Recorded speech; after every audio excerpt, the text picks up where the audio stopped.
Assalamu alaikum dear students. Welcome back to a new video. I hope you all are good. Today we are going to start a new topic, matrices. And the topic in the matrices we are going to discuss is scalar multiplication of a matrix. The scalar multiplication of a matrix is quite simple and easy topic. Today we will see how we can multiply a scalar with a matrix. Then we will see the properties of scalar multiplication.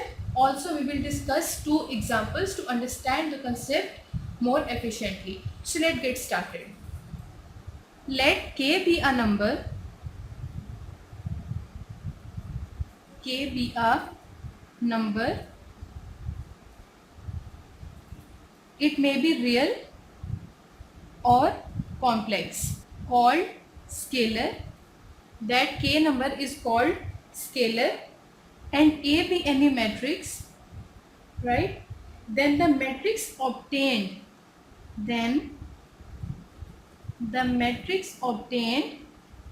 from A by multiplying all its elements by k, then this k is called scalar multiple of A by k, and it is denoted by k into A.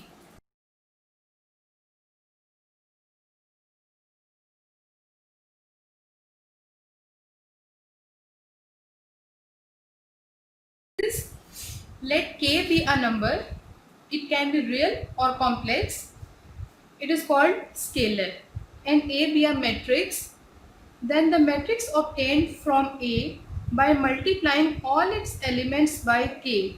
Then k is called scalar multiple of that matrix A by k and is denoted by Ka. Like this. Now what does it mean?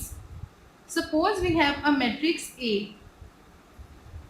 Suppose its elements are A, B, C and D, right? And we have a scalar k, right? So to multiply a scalar k with this matrix A, B, C, D, this is matrix A. So Ka will be multiply all the elements with this scalar, and we have Ka, Kb, Kc, Kd. So this is how a scalar is multiplied with a matrix. So now we will see what are the properties of scalar multiplication.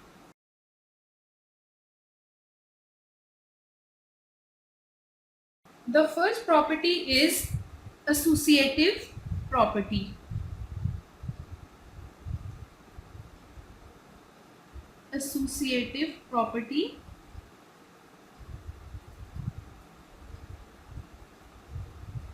It says if A is a matrix and lambda or mu are scalars, then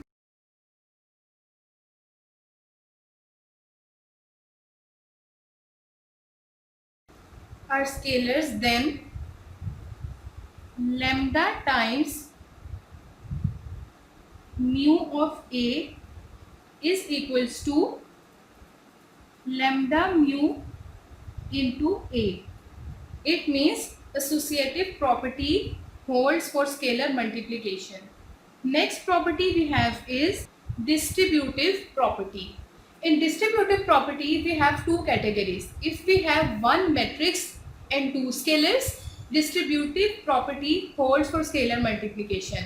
Similarly, if we have two matrices and one scalar, still distributive property holds for the scalar multiplication. Let's check. If A is a matrix and lambda and mu, these are the two scalars, then according to distributive property, we have the scalar lambda plus mu into A. This is equals to multiply the value of scalars with the matrix. This is scalar, multiply it with the matrix. We have lambda A plus mu. This is a value of scalar, multiply it with the matrix. We have mu of A. So when we have two scalars and one matrix, distributive property holds for the scalar multiplication. And the second case is if A and B are two matrices of the same order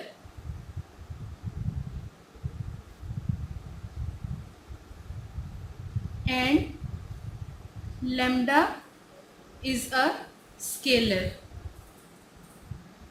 then we will multiply the value of scalar with these two matrices like this. Now multiply scalar with the matrix. We have lambda A plus lambda B. So distributive property holds in this case also. Now let's take an example. This is the value for the matrix A and this is a scalar.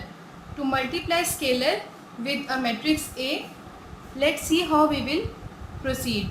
So multiply the value of this scalar with all the elements of the matrix A.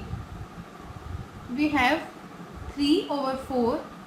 Multiply it with the first element 12. Then 3 over 4.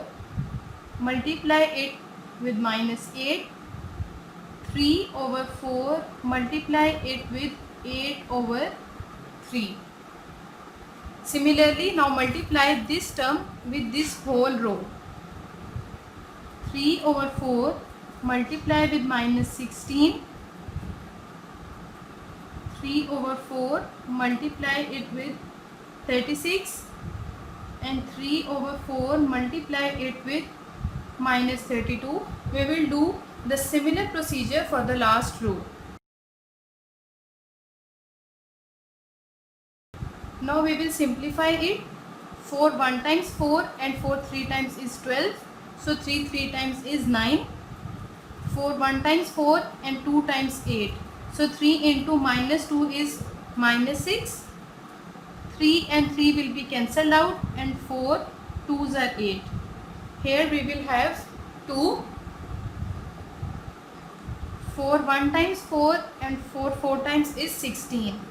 So 3 4 times is 12. 4 1 times 4 and 4 9 times is 36. 3 9 times is 27. 4 1 times 4 and 8 times is 32. 3 8 times is 24. 3 1 times 3 and 3 3 times 9. 4 1 times 4 and 4 5 times is 20.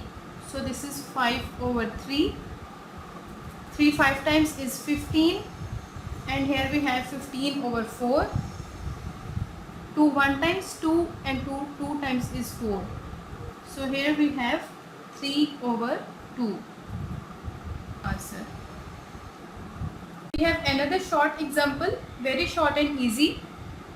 This is the value for matrix, suppose A, and this is the value of scalar. So simply multiply the value of this scalar inside the matrix. This is 4 over 7.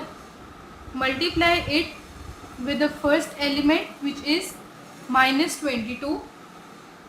Then multiply minus 4 over 7 with the second term of the column which is 49.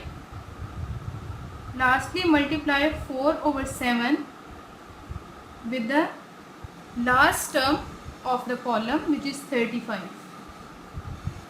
Right? So 4 into 22 times is 88